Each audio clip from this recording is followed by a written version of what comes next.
Hello. Hello mic. मैं आपकी सबकी पहले माफ़ी मांगती हूँ कि आप लोगों को बहुत बैठना पड़ा है, क्योंकि कोई मलाड से आ रहे थे, कोई लोड करे। सॉरी। That's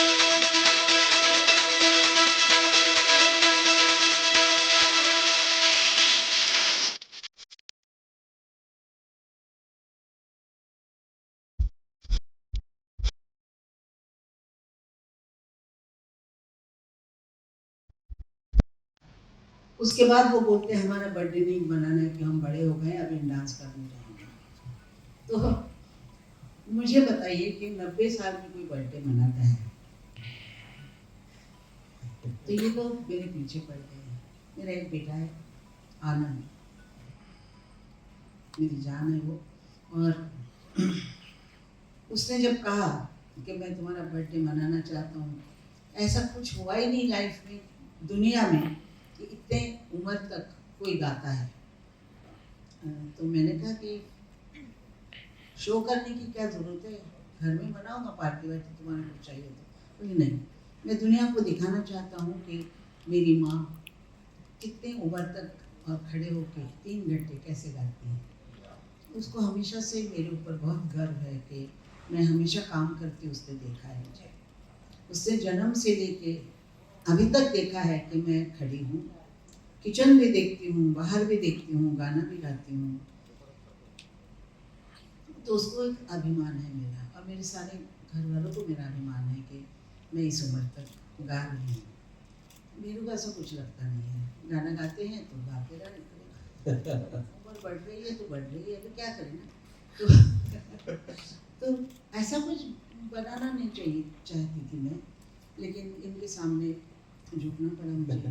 ये सुदेश जो है, ये 86 में मेरा पहला शो बैंकॉक में इसने किया था।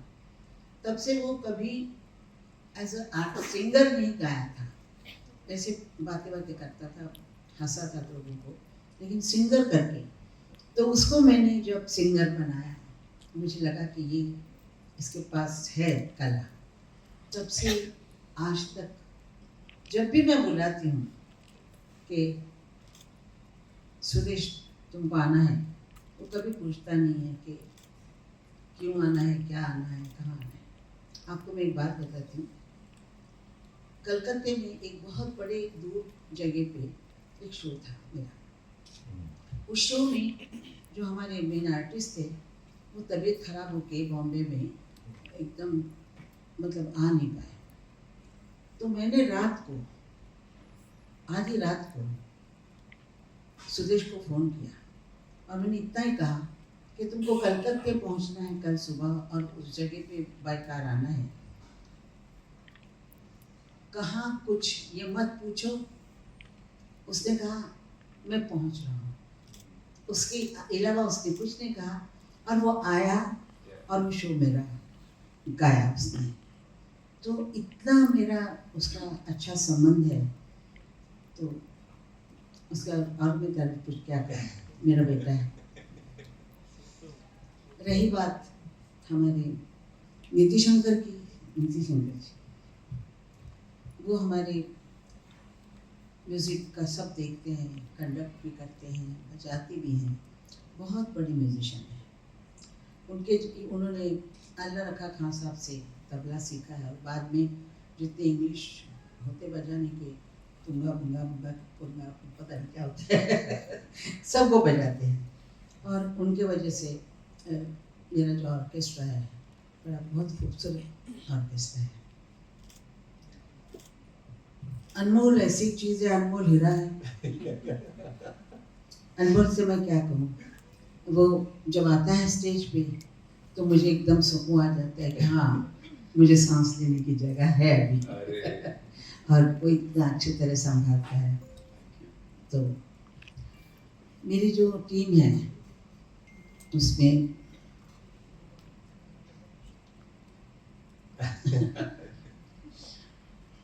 मैं क्या कहूँ, आप कहेंगे कि ये जो मेरे पास बैठा है, इसका नाम विशाल गारकोटे है। इन्होंने जो शो किए हैं, बहुत शो किए हैं, बहुत काम करते रहते हैं, बहुत मतलब उनके उनमें ये है कि मैं कुछ ना कुछ करूँ, ये जो आदत होती है ना, वैसे उनमें है। तो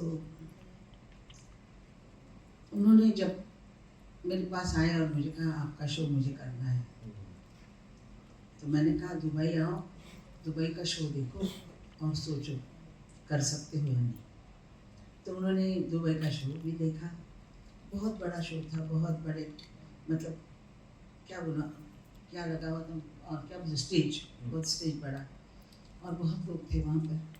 तो मैंने बाद में मुझसे मेरे पास आया और कहा कि मैं शो करना चाहता हूँ। मैंने कहा अभी भी तुम्हारी इच्छा है कि ये शो करना है, ये बहुत बड़ा शो है बहुत। तो उन्होंने से कहा मैं करूँगा और देखना मैं उससे भी अच्छा करूँगा। तो मुझे मालूम है कि जो बहुत पैसे वाले होते हैं वो पैसे है नहीं, और मुझे ये बात अच्छी लगी कि इतना बड़ा शो करने के बावजूद वो गरीब बच्चों के लिए उसमें से पैसे देता है। ये चैरिटी शो है। चाइल्ड डेवलपमेंट फाउंडेशन जो है, क्या चाइल्ड डेवलपमेंट फाउंडेशन जो है उसकी तरफ इसकी एक बहुत बड़ी रकम जो है वो जाएगी। हाँ, बहुत बड़ी रकम उसमें जाएगी। तो देखिए क्या बचेगा। हम बचने वाले बस। बच के रहना रे बाबा, बच के रहना। बच गए। तो मैं ये कैसी फीलिंग है कि आप जब स्टेज पे परफॉर्म कर रही होंगी तो आपके बिल्कुल साथ में your beautiful granddaughter Zanaya is going to be performing. ये अपने आप में कितना गोल्डन मोमेंट है। अपने बच्चे की तारीफ करना बड़ा मुश्किल होता है।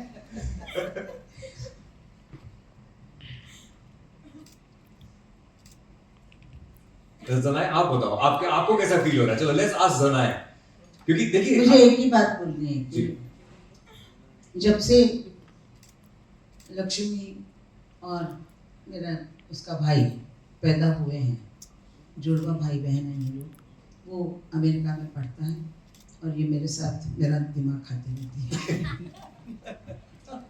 तो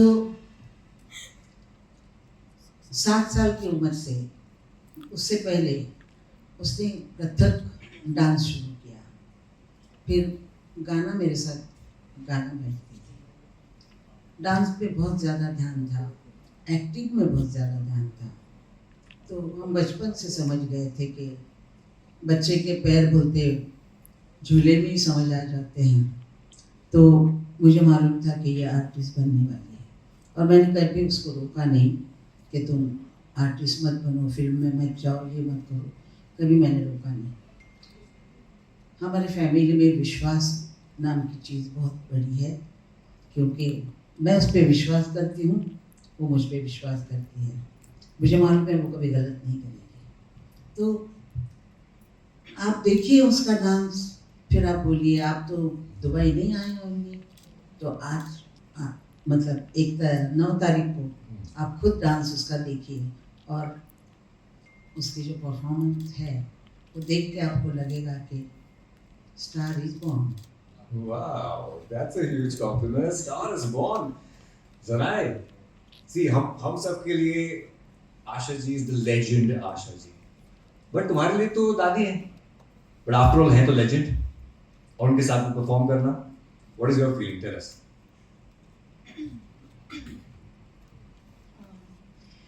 पहले तो यहाँ जो सब लोग आए हैं हमारे लिए नमस्कार, थैंक यू फॉर कमिंग। हमारे दोस्त मीडिया में, हमारी जनरल पब्लिक जो आई है, हमें इतना सारा प्यार देती है। आप मेरी दादी को 90 साल में इतना प्यार दे रहे हो, इसको देख के मेरे आंखों में आंसू आ जाते हैं। क्या है ना कि मुझे बातें करने का बहुत शौक है, तो लोग बोलते रहते हैं तो मैं बातें करते करते ना ज़्यादा ही भटक जाती हूँ। तो सब मुझसे कहते हैं कि ज़नाए थोड़ा मुद्दे पे आ जा, तो आज मैं सीधा मुद्दे पे आ रही हूँ।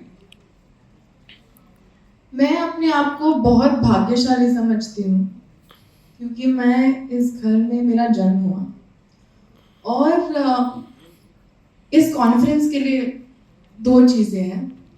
पहली बात ये है कि मैं एक ऐसे व्यक्ति के साथ परफॉर्म करने जा रही हूँ जो हिंदुस्तान की दिल धड़कन और आवाज़ है। मेरे लिए वो मेरी दादी है जो जब से मैं बहुत छोटी थी तब से मेरे लिए पूछती थी कि बेटा तू खाने में क्या खाएगी। जैसे आप सबकी दादियाँ प्रॉब्लली पूछती थी आपको, बहुत खिलाने का शौक है ना दादियों को। तो मेरी दादी ने मेरे लिए सिर्फ खाना, ठीक है वो तो शौक था ही उनका, लेकिन उन्होंने हमेशा कहा कि बेटा तुम्हें जो करना है वो कर। और इसीलिए मैं अपने आप को भाग्यशाली समझती हूँ कि मैं मेरे 90 साल की दादी के साथ परफॉर्म करने जा रही हूँ। किसको ऐसा मौका मिलता है, आप मुझे बताइए, कि एक पोती और एक ग्रैंड मदर, दादी और पोती एक साथ 90 साल की उम्र में परफॉर्म कर रहे हैं। इससे बड़ी क्या कोई चीज हो सकती है? एक 90 एक 19 लिटरली आई थिंक सो मेरे लिए, मैं उनके लिए कर रही हूँ और हम सब जो यहाँ पे बैठे हैं वो उनके लिए कर रहे हैं। जो भी हम हैं वो आपके लिए हैं। सही बात है, बिल्कुल। Lastly I honestly would hope कि आप सब लोग आए, हमें देखें 9 मार्च को, और फिर आप डिसाइड कर लीजिए कि मैं कैसा डांस करती हूँ या कैसी आर्टिस्ट हूँ। एंड हमारी टीम है, Riya is sitting here, Riya you here, हमारी टीम है, शी इज माय कोरियोग्राफर, वह यहीं पे बैठी है। Can you come for 2 minutes on stage? हाँ, आई थिंक मैंने इनका सर बहुत खाया है क्योंकि मैं उन्हें ना हर सुबह 7 बजे, please round of applause for Riya, she is my choreographer.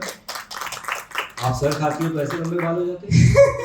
Actually हम लोग का कंपटीशन था कि और लंबे बाल किसके, लेकिन ये जीत गई। तो मैं नहीं बताऊंगी, लेकिन मैं सिर्फ इतना बताऊंगी कि मैंने इनका सर खाया है 7 बजे सुबह, 3 बजे रात को। सबका सर खाती है। और सर खाने में भी प्यार होता है ना, ऐसे कहते हैं। तो 7 बजे सुबह, 3 बजे सुबह में इनका सर खाया है। And I think finally at the end of the show वो थक जाएंगे मुझे देख के। बट आई होप आप ही बता दो क्या बोलना है आपको 2 मिनट।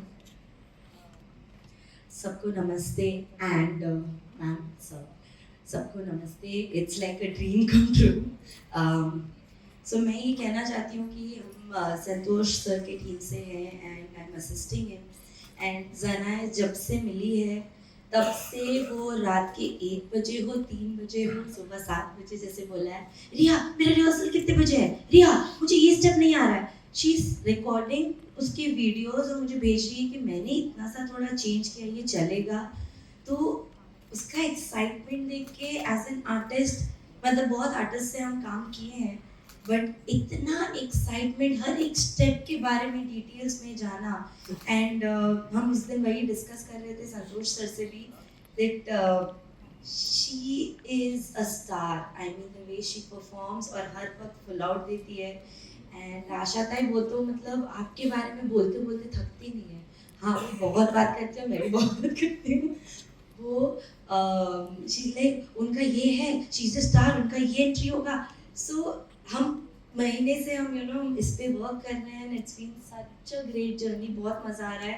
एंड आप सब प्लीज़ आइएगा ये शो देखने, बिकॉज हम सब बहुत बहुत बहुत रात दिन मेहनत कर रहे हैं इस शो को बनाने में। And thank you for having me. Thank you so much. Yeah. As she said, please आइएगा 9 मार्च को and watch her. She is the Yes. main artist. Yes. विशाल, हमने मुझे तो ये बोलना है कि 80 साल, मैं 10 साल की थी तब से पहला गाना गाया था, और मैं आप लोगों को धन्यवाद देती हूँ और आपके पेशेंस की तारीफ करती हूँ कि 80 साल तक मेरी आवाज़ आपने कैसे बर्दाश्त की। हाँ, मैं अभी बोलूँगी कि विशाल कहे कुछ। अच्छा विशाल, हमने एक बात की थी यहाँ पे आते वक्त कि we will have a few passes for all our friends from the media. तो हमने क्या आप सबने अपने कार्ड्स किसी एक फिश बोल में डाले हैं? नहीं, ऐसा कुछ नहीं किया? कार्ड बने नहीं अभी। Okay, so we will have a lucky draw at the end of this, क्योंकि हम कुछ पासेस जो है वो आपको भी देने वाले हैं for the 9th of March. और जनाई ने एक बहुत अच्छी बात कही यहाँ पे बीच में कि हम सब ने जब भी आई कॉन्सर्ट्स करती हैं तो हम हक के साथ अपनी जगह बना लेते हैं कि ये तो मैं ही करूंगा, यहाँ पर तो मैं ही रहूंगा। और मैं तो बड़ी बोल चुका हूँ आई कि मेरी आखिरी सांस तक आपका कॉन्सर्ट मैं ही होस्ट करने वाला हूँ। जब तक मैं जिंदा हूँ आपके साथ स्टेज पे खड़ा हूँ, इसमें कुछ मतलब मैं किसी को आने नहीं दूंगा, ये गारंटी। और हम सब इसी जज्बे के साथ ही यहाँ पे एकत्रित होते हैं।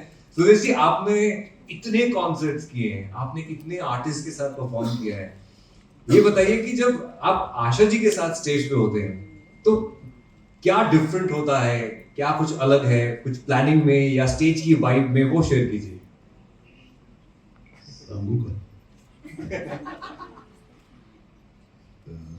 सबसे पहले नमस्कार।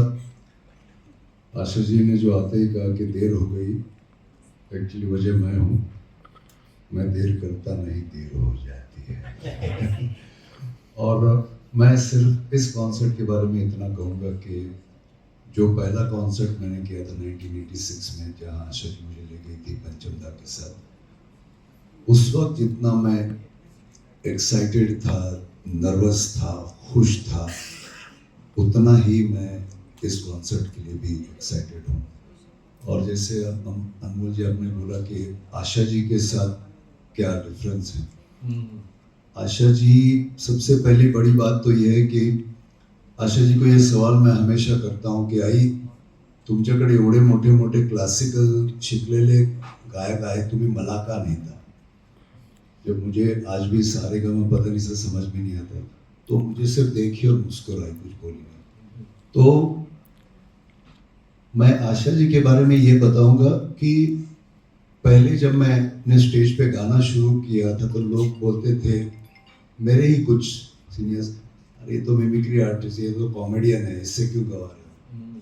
लेकिन जिस दिन मैंने पहला शो किया आपके साथ, उस दिन से मुझे इंडस्ट्री गायक मानने लगी। ये बहुत बड़ी चीज़ है मेरे लिए। और आशा जी ने मुझे सामने बैठ के कभी गाना नहीं सिखाया, लेकिन जब भी मैं वहाँ जाता हूँ उनके घर पे, या हम लोग एक डेढ़ घंटे फ़ोन पे बात करते हैं, तो उनका एक एक शब्द, एक एक वाक्य जो होता है वो ज़िंदगी भर का लेसन होता है मेरे लिए। वो अपने एक्सपीरियंसेस शेयर करती हैं। और सबसे पहले जब मैं पहला शो किया तो हमको तो आदत नहीं थी, मतलब पैंट शर्ट पहन लिया वही बहुत बड़ी बात थी। तो मैंने एक नया टी शर्ट खरीद लिया कि आशा भोसले के साथ शो कर रहा हूँ। तो वो आई शो के बाद मुझे बोलती, काय हे बालकृष्णा सा के कपड़े घालते। और उन्होंने अपनी बहू और उनके भाई को मुझे भेजा ताज होटल में, बर्लिंगटन्स करके एक स्टोर है, उसमें अपने खर्चे से मुझे 2 सूट सिलवाए। बोले आतापासून तू हे कपड़े घालना, शायद उनको याद भी नहीं होगा। और उसके बाद जैसे गाना है, ओ मेरी रानी समझ गया मैं वही पुराना तेरा बहाना। तो मैं अभी आशा भोसले के साथ तेरा बहाना देर से आना, और ये अरे पागल है क्या, नाच, मेरे हाथ पकड़, मेरा पदर ओढ़। और उन्होंने मुझे कॉमेडियन से सिंगर, सिंगर से परफॉर्मर आशा जी ने मुझे बताया, मी कशी नाचते, मी कशी ऍक्टिंग कर, काय करतो हे। आणि मुझे कभी कभी उन्होंने नालायक भी बोला है, तो हलकटैस भी बोला है। मतलब मैं तो कहता हूँ ये सबके लिए हमारे इंडस्ट्री में सरस्वती माता है, लेकिन ये मेरी माँ है। क्योंकि मैं आज जो भी मुझे जो इज्जत मिल रही है, मैं एक छोटी सी बात कहूँगा, मैं बेशर्म होके, जब जिस ऑर्केस्ट्रा में उन्होंने मुझे देखा था मेलोडी मेकर्स में, वहाँ मुझे पर नाइट 60 रुपए मिलते थे हर शो। आशा जी के साथ शो करते ही, अच्छा मैं अंदर की बात बोलता हूँ, शो किया, मेरा रिस्पांस वगैरह बहुत अच्छा मिला, मुझे तालियां बजी, मैंने सुन मेरे बंधु रे गाया तो पंचमदा दौड़ के आए विंग्स में से, मुझे गले लगा के उनके आंखों से आंसू बह रहे थे। रिस्पांस अच्छा मिला। उसके बाद ये आप लोग सब जान सकते मेरे जज्बात, अगर जो आप मिडिल क्लास होंगे तो जैसे ही मैं मेरी एंट्री खत्म करके आया, आपको भी नहीं मालूम, आनंद भोसले आए, खूब छान केलं और उन्होंने जरा हाथ दे, मेरे हाथ में एक कुछ तो पुरचुंडी रखी, पुरचुंडी मतलब एक, और मैंने देखा कि इसमें नोट है इसमें, तो मैं सीधा भाग गया बाथरूम। अरे जो है वो है, और मैंने गिने ठक ठक ठक ठक 60 रुपए दिमाग में थे, डायरेक्ट 6000, और वो 6000 के कब 6 लाख हुए और बढ़ गए मालूम है। And credit goes to Asha ji. तो मैं अलग कुछ नहीं है, हर शो में गाने हम वही गाते हैं, लेकिन हर शो में, हर रिहर्सल में बहुत कुछ सीखने को मिलता है। और दूसरी बात मैं अपने कलीग से भी शेयर करता हूँ कि कुछ गाने ऐसे जो इन्होंने लाखों बार गाए होंगे, लेकिन जब भी शो की डेट कंफर्म होती है, कम से कम 3 से 4 संडेज पूरे ग्रुप के साथ, वो सिर्फ हमें नहीं गवाती, पिया तू, दम मारो दम, जाने जा, उमराव जान, खुद भी 2-2, 3-3 बार रिहर्सल करती। इसलिए आशा जी बस। और मैं बहुत कहता हूँ खुशकिस्मत हूँ कि पिछले जन्म में कोई मैंने पुण्य किया होगा कि आशा जी मुझ पे भरोसा करती हैं। Thank you. Wow, क्या बात, thank you so much, Sudesh ji. We have a few more questions coming from our end, and then I'll open it up for the media. थोड़ा सा इंतजार कीजिएगा। हम obviously and one of the prime rhythm composers of our industry. हमारी industry का आज की date में कोई भी कंपोजर नहीं होगा जो नितिन जी के बगैर अपना म्यूजिक कंपोज कर दे और आगे बढ़ जाए। But Nitin ji, so many years you have been the person, that rock bottom person. जब आशा जी स्टेज पे होती हैं तो बिल्कुल राइट हैंड साइड पीछे आप वहां पे एकदम चट्टान की तरह जमे हुए होते हैं। Tell us, how do you design the music for a Asha Bhosle concert? सबसे पहले तो मैं आपको सबको बहुत विनम्र नमस्कार करूँगा, और यहाँ मुझे बैठने का जो मौका मिला है आशा जी के साथ, मेरा बहुत बड़ा सौभाग्य है कि आज इस मंच पे मैं बैठा। और आपने जैसे पूछा कि मैं आशा जी के राइट में जब स्टेज पर रहता हूँ तो आप कैसा फील करते हो, तो उस वक्त मैं एक शेर जैसा फील करता हूँ, क्योंकि ये वो माता है जो इस शेर पे सवारी करती है। अरे वाह, क्या बात है, क्या बात। ये माता जो है ना पूरी दुनिया में जाती है, उनका मैं मतलब म्यूजिकल जर्नी उनकी जो होती है उसमें ये शेर है, उसको बढ़ के सवारी करती है। और ये जितने सालों से मैं उनके साथ काम कर रहा हूँ, ये तो मेरा सौभाग्य है कि इनके साथ मैं काम कर रहा हूँ, लेकिन ये मेरी तीसरी पीढ़ी है, 3rd जनरेशन जो इनके खानदान के साथ में जुड़े हुए, और इनसे इतना इंस्पिरेशन मिलता है हमको, इनसे इतना सीखने को मिलता है। क्योंकि एक सॉन्ग जब मैं तो म्यूजिक के बारे में बात कर रहा हूँ क्योंकि मैं म्यूजिशियन हूँ, तो एक सॉन्ग जब तक बिल्कुल परफेक्ट ना हो, उसके एक छोटे छोटे नोट्स उसमें जो बजाया हुआ है एकदम बिल्कुल रिकॉर्ड जैसा सुनाई ना दे, तब तक ये एक गाने पर रिहर्सल करते हैं। मतलब आप सोच लीजिए कि सुबह हम लोगों की 11 बजे रिहर्सल शुरू हो जाए तो 6 बजे तक 7-8 घंटे हम लोग रिहर्सल करते रहते हैं, और उसके बावजूद भी आशा जी जाने का नाम नहीं लेते, और सब सारे म्यूजिशियन वहां बैठे रहते कि कब ये निकलेंगे और हम लोग कब बैकअप करेंगे। मतलब हम लोग थक जाते हैं, लेकिन इनका दिल नहीं भरता गाने से, क्योंकि मैंने देखा है कि संगीत जो है, इनका जो म्यूजिक है वो उनका ऑक्सीजन है। वो जितना गाते रहते हैं, जितना म्यूजिक में रहते हैं, उतना ज्यादा फ्रेश रहते हैं हमेशा। वो जब भी आते हैं हमारे रिहर्सल में तो उसके पहले 2-3 घंटा उनका सुबह से कान पूरा ऑन रहते हैं घर में, और वो रियाज करते रहते हैं, चाहे वो चाय बनाए या चाहे खाना बनाए, उनके मतलब गाना जो माइंड में है ना चलते ही रहता है, गला हमेशा खराब। Sorry, Nitin uncle, I just want to cut you. हर सुबह 4 बजे मुझे तानपुरा सुनाई देता है। देखो, रिहर्सल तो ये दूर अंदर की है, बात हर है। सुबह 4 बजे। मैंने थोड़ा सा लेट बोला, ये अंदर की बात उन्होंने बताई 4 बजे से था। कितनी बार कॉल करो तो तानपुरा चल रहा होता है पीछे कॉल पे। वो तानपुरा चलते रहता है। ये इसके लिए मैं बोल रहा था कि ये ऑक्सीजन है। ऑक्सीजन। ये म्यूजिक जो है ना, उनको लेके आगे तक चल रहा है। और एज मतलब age is just number for her. ये हमने उनसे बहुत पहले मतलब ये सीखा है हमने। उनके लिए सिर्फ नंबर थे। वो कभी भी वो 90 का वो बिहेवियर नहीं है उनका कभी भी। वो जब भी स्टेज पे मतलब हम लोगों के पास आती है ना, तो एकदम ऐसा लगता है कि अपने एज की कोई मतलब लेडी अपने साथ में बैठी हो। यंगर यंगर है मतलब मुझे याद है, age। एक बार हम स्टेज पे थे, आशा जी ने मुझको बोला मैं तो विंटेज हूँ। मैं कहा विंटेज नहीं, आप रोमांटिक है। वो देखो, रोमांस और म्यूजिक एक दूसरे से जुड़ा हुआ है। क्या बात है। क्योंकि वीनस जो है, यस इट रूल्स। आर्टिस्ट वही बन सकता है जिसका वीनस माउंट जो है वो ज्यादा पावरफुल है। वही आप आर्टिस्ट होते हैं। तो रोमांस जो है ना, वो म्यूजिक के साथ अपने आप में फ्री, एक के साथ एक फ्री आ जाता है। तो आशा जी से हम लोग ने इतना सीखा हुआ है और म्यूजिक के बारे में इतना परफेक्शनिस्ट कि उनको वो चाहिए रिकॉर्ड। हम लोगों को वो म्यूजिशियंस के नाम भी गिनवा दे, ये केरसी ने बजाया था, ये तेरा लड़का ऐसा नहीं, केरसी जैसा नहीं बजा रहे। बोला केरसी बाबा कहाँ थे, ये मरोड़ी तो बजाया है, तेरा लड़का वो मरोड़ी जैसा नहीं। वो जो दिग्गज लोग होके गए अभी, मतलब इन लोगों ने जो हिस्ट्री क्रिएट की है, वो म्यूजिक जो है इनका, इसी के ऊपर हम कितने म्यूजिशियन इंडिया के इनके गानों पे जी रहे हैं, उनके घर चल रहे हैं। सही बात है, बिल्कुल। रेडियो स्टेशन देखिए आप ऑन कीजिए तो इन्हीं के गाने सुनाई देते हैं। यही लोग जो है उन्हीं के गाने सुनाते हैं। वो म्यूजिक जो है गोल्डन एरा का।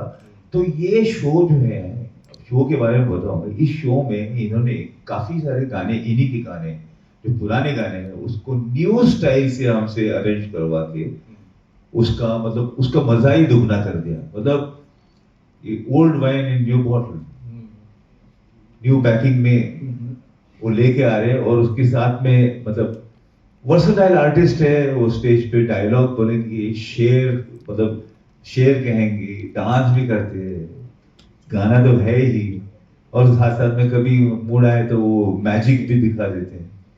तो वर्सेटाइल आर्टिस्ट है, उनको कोई भी चीज मतलब नहीं आती ऐसा नहीं है। क्योंकि काफी बार मैंने देखा है, मैंने लिरिसिस्ट को काफी सारे लाइंस वो खुद देते, इसको ऐसा मत करो, ये लिख दो।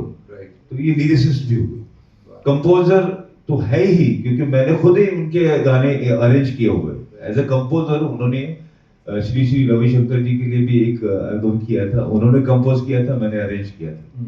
ये मेरा सौभाग्य। और एक सबसे बड़ी बात है कि ऐसा इसलिए है क्योंकि उनके जो इनका जो बैकबोन है, इनके जो लड़के आनंद वो इनको इतना ज्यादा मोटिवेट करते हैं। मम्मी को कभी बैठने ही नहीं देते घर पे। तू ये कर, तू वो कर, तू मॉडर्न तरीके से कर, तू ये पहन वो पहन, हर चीज पे आनंद जी का बिल्कुल एकदम बारीकी से ध्यान होता है। और उन्होंने ये शो ऐसा यूनिक डिजाइन किया है। और ये शो ग्रैंड इसलिए है, सबसे पहली बात तो मैंने आज तक सुना नहीं कि 90 के एज में 3 घंटे कोई स्टेज पे परफॉर्म करे। और मैंने मतलब खुद इनके साथ में काफी सारे प्रोग्राम किए। 90 के एज में हमको लगता ही नहीं है कि आशा जी 90 ईयर्स है। तो इसलिए मैं ये कहूंगा, आप लोग आर्टिस्ट की आवाज को दुनिया तक पहुंचाने वाले लोग हैं, आपसे ये कहूंगा कि आप ये दुनिया को जरूर बता दीजिए कि ये प्रोग्राम है ना, वो इसलिए सबसे बड़ा प्रोग्राम है क्योंकि आपको ये प्रोग्राम में आशा जी को लाइव परफॉर्म करते हुए 90 इयर्स के बाद देखना है। क्योंकि हमने शिवाजी महाराज जी को लड़ते हुए देखा नहीं, उनकी स्टोरीज सुनते, तानाजी मालुसरे ये वो सब। लेकिन हम लोग आशा जी के साथ में मतलब इस एरा में हम लोग है जिंदा। तो इनको देखिए, ये हिस्ट्री में आप बोलते रहेंगे कि मैंने इतिहास मैंने अपनी आंखों के सामने देखा है, मैंने देखा हुआ है। और जिस तरह से मतलब महाराष्ट्र इंडिया, मतलब हम लोग का महाराष्ट्र जो है शिवाजी महाराज भोसले, इन्होंने मतलब महाराष्ट्र का नाम पूरे दुनिया में बढ़ा दिया। इसी तरह से हमारे संगीत का नाम, यहाँ सब भोसले बैठे हुए हैं। क्या बात है। मुझे अभी एक बात याद आई। ये जो शो हमने दुबई में किया था, तब मैंने कहा था कि कुछ वजह से दुबई किया। अभी मैंने कहा था कि मैं बम्बई में शो करूंगी, वो मैंने अपना प्रॉमिस कैसा भी करके, बहुत कुछ करके बहुत कुछ करके मैंने अपना प्रॉमिस निभाया है। और मैं अब ये बोलती हूँ कि अगर मेरी जिंदगी रही तो मैं महाराष्ट्र में कोल्हापुर, पुणे, नागपुर, इंदौर, जहाँ पर मैं जा सकती हूँ वहाँ के लोगों को जाके मिलूंगी और सब जगह मैं शो करूँगी। तू साथ देगा ना? ये क्या बात है। Okay, we are- शो करूँगी। और मेरे शो का नाम क्या है? मैं बिल्कुल उसी का कहने वाला था भाई। यस, वो फिर नहीं आती, मैं भी फिर नहीं आऊंगी। और थोड़े दिन के बाद कब पता नहीं कब, लेकिन शो का जो नाम है वो आप याद रखिए कि वो फिर नहीं आती।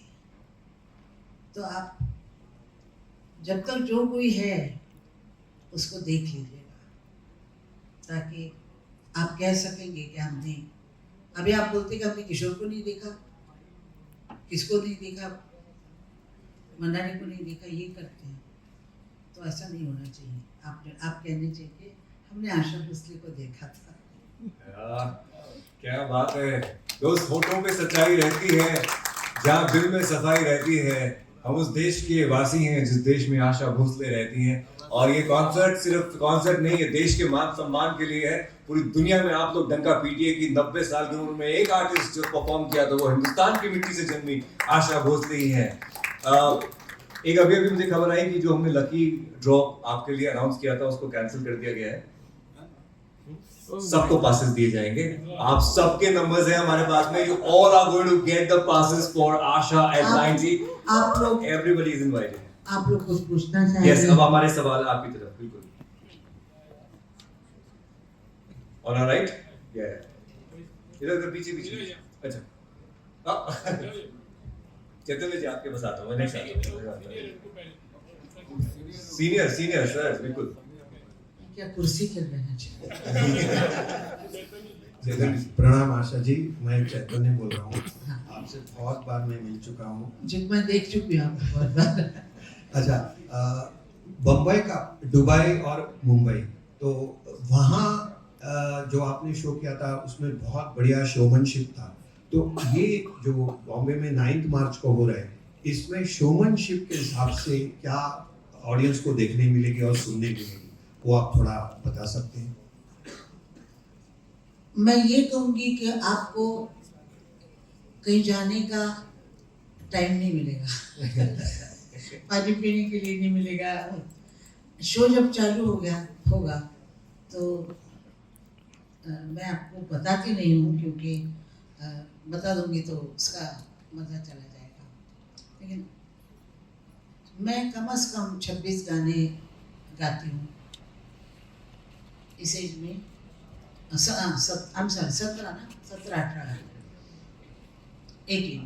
18 गाने गाती हूँ और हर वक्त स्टेज पे रहती हूँ।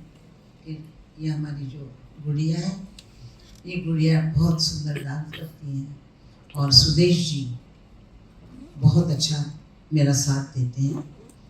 तो आपको टाइम नहीं मिलेगा कि अभी आप कहेंगे 3 घंटे हो गए, अरे अभी क्यों नहीं है वो शो, ऐसा कहेंगे आप। मैं आपको ये वादा मोदी जी का ये आशा भोसले की गारंटी है। ये गारंटी। आशा जी, ये आप ही का गाना है, ये वादा रहा, जो फिल्म में आपने इतने बढ़िया गाना है, तो ये वादा रहा हमेशा आपका ये रहता है। जी हाँ। I think your mic is not on. Same mic, please. Hello, this is Sohail from instant Bollywood. सबसे आशा जी, अब पहले तो सबसे बहुत बहुत बधाई। आशा एट 90, हम तो चाहते हैं आशा एट 100, 150, 200 इस तरह से हम अटेंड कर सकें। सबसे पहले तो ये हम बात करना चाहेंगे, और सभी को जितने लोग मंच पर हैं, with congratulation and all the very best. Asha ji, जैसे मैं सर ने कहा था कि दुबई वाला जो शो था वो काफ़ी सक्सेसफुल था, लेकिन दुबई में आपने जो शो किया था वो काफ़ी एक लंबे गैप के बाद आपने एक लाइव शो किया था। इट वाज लाइक एक ओपरा जैसा होता है एक्चुअली। तो यहाँ वो शो करने के बाद आपका जोश और कितना बढ़ गया है इस बार ये शो करने के लिए? और यस, उस शो के बाद मेरा कॉन्फिडेंस और बढ़ गया है, और मुझे मालूम है कि उस शो से ये ज़्यादा अच्छा शो होगा, क्योंकि उसमें हम डरे हुए थे कि हाँ क्या होगा, कैसे होगा। और दुबई भी थी, अपना शहर भी नहीं था, बाकी लोग बहुत मुल्कों से आए हुए थे, पता नहीं था। बम्बई तो मेरी है। बम्बई के सड़कों पे मैं जब बस पकड़ने जाती थी और ट्रेन पकड़ने जाती थी, तब बम्बई ने मुझे देखा है, गरीबी में मुझे देखा है, गाड़ी में चढ़ते हुए भी देखा है, गाड़ी से उतरते हुए भी देखा है। और अब सब कुछ है, बच्चे हैं, सब है, तब भी देखा है। सारी मुश्किलें पार करके इस बम्बई ने मुझे संभाला है। तो ये बम्बई मेरी है, और इस बम्बई में मैं शो करूँगी, बहुत कॉन्फिडेंस से करूँगी, और मुझे मालूम है कि मेरे सुनने वाले खुश होकर जाएंगे कि आशा आशा है। डेफिनेटली आप वी आर, हम सच्चे मुंबईकर्स हैं एक्चुअली। तो जब आपने दुबई में किया था, यहाँ पर किस तरह की गाने चुनने होते हैं, लोग कैसे रहते, जैसे अपनी ही जगह है, मुंबई से बिलोंग करते हैं, तो वो गानों की और वो एक शो का फॉर्मेट और स्ट्रैटेजी किस तरह से रहती है आपके लिए, उस पर आप भी कितना वर्क करते हो? आप आ रहे हैं ना show? Definitely. So you will see. This is a full Mumbai Meri Jaan Amchi Mumbai Maharashtra show, and this is going to be exactly what you expect it to be. Thank you. Thanks. नमस्ते आशा जी, मेरा नाम चिंतन है। यहाँ पे first अभी पंकज उदास जी का देहांत हो गया था कुछ वक्त पहले। आप उनके साथ, उनकी गायकी के बारे में, उनके साथ आपके कुछ अनुभव हो वो शेयर कर सकते हैं हमारे साथ? मैं उनकी बहुत ज़्यादा फैन थी और मैं गाने सुना करती थी, और मेरे घर पे आते थे। मैंने उनका गाना गाया भी है, म्यूज़िक डायरेक्टर भी थे, तो उन्होंने गाया, मैंने गाया है। बड़े बहुत अच्छे इंसान थे, और पता नहीं, भगवान की मर्जी, उसके मर्जी के सामने कोई नहीं जा सकता। वो कहते हैं ना कि 5वें दिन देवी आती है, 6वीं, और वो लिख के जाती है यहाँ पर, बस ठीक वो वही होता है। नसीब का लिखा कोई टाल नहीं सकता, और हम देखते रह जाते हैं। मेरे घर में भी बहुत ऐसा हुआ है, देखना पड़ता है, सुनना पड़ता है। दुख कहना नहीं होता है, खुशी कहनी होती है, बस दुख मन में रखना, खुशी से। Thank you. हेलो, नमस्ते। यहाँ पर इधर हाँ जी जी। मेरा नाम शिल्पा है, मैं मायापुरी मैगजीन से हूँ। आशा जी, बहुत बहुत मुबारकबाद, जिस तरह से आपके फैंस के लिए एक विजुअल ट्रीट है कि इस एज में भी इस तरह से उन्हें एंटरटेन करना, सिर्फ इंडिया में नहीं और almost out of country also. So बहुत बहुत मुबारकबाद। और जिस तरह से अभी आपकी बात भी हो रही थी कि आप अभी भी सुबह 4 बजे उठ के तानपुरा लेकर बैठती है, तो इस age is just a number I think. और जिस तरह से आप अभी भी इतनी डेडिकेटेडली अपनी इस साधना को, इस म्यूजिक को जिंदा रखती है हर तरह से, तो क्या आपकी प्रेरणा रही है, इंस्पिरेशन रही है कि आप अभी भी इस एज में भी सभी को अपनी तरफ से जो है अपने अंदाज से सबको एंटरटेन करते आ रही है? जब पहले गाना शुरू किया था तो ऐसा सोच के नहीं शुरू किया था कि मैं सिंगर बनूंगी और प्लेबैक सिंगर बनूंगी और बनूंगी। गाना मेरा पैशन है, गाने के सिवा में मतलब सुनते रहते लोग और बोलते हैं चुप करो अभी, इतना गाती हो, ऐसा हो। तो मैं बचपन से ही गाना गाती थी, फिर उसके बाद परिस्थिति से गाना शुरू किया। उसके बाद